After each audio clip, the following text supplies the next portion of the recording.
One of my roles is to be the umpire. Then you got to be fair, Your Honor. You're a public servant. I am fair, and I'm going to follow the rules of evidence, Your Honor, this is why I say that. Unfettered questioning This is why I say that. Witnesses that are not relevant or that call for hearsay or for a variety of other reasons that are speculative. There's a whole host of reasons in the rules of evidence, sir, that require me to make those determinations.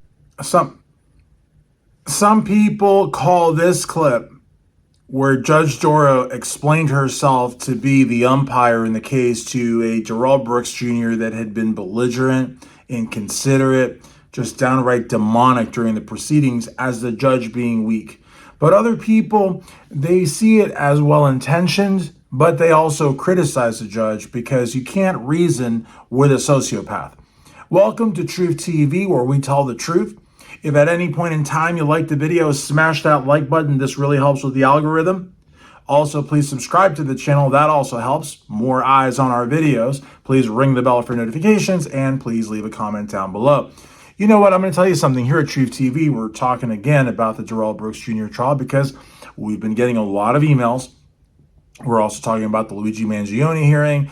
We are kind of taking a look back at the Alex Murdaugh trial and other trials, paparazzi stuff, scene stuff, you know, all that sort of thing. So, you know, I've often said that I gave Judge DOROW a 97. It's not 100. It's pretty close to 100. I've always said I gave her a 97 over at the Sight Sounds Flavors YouTube channel, over at the Everything Else channel. I've always been true to that score. I think a 97 is an A. It's a very strong A. It's not an A-, it's an A.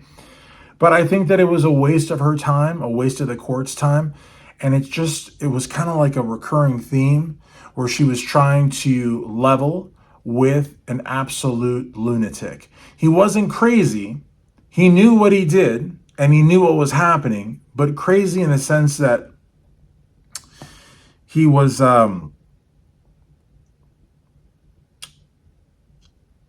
shameless, cruel, a narcissist, hated women, had an issue with authority, didn't care about the suffering of the victims, just a whole host of antisocial qualities, and I just think that I don't think the judge was weak. If I did, I wouldn't have given her a 97, and I wouldn't still give her a 97.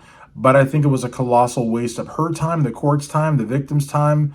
I wouldn't say our time, because a lot of people saw this trial for what it was, an absolute circus.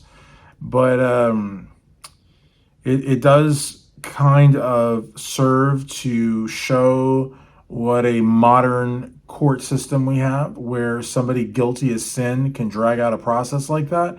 But everybody, even scumbags like Darrell Brooks Jr., are entitled to their rights, and the courts have to follow the rules of evidence and procedure. And if somebody is dumb enough to want to represent themselves, they have a fool for a client. But listen, he got a more than fair trial, even though there's people, they're not super vocal because they don't want to be looked upon as apologists for this guy. But I have seen people imply that he didn't get a fair trial, and I think he got more than a fair trial.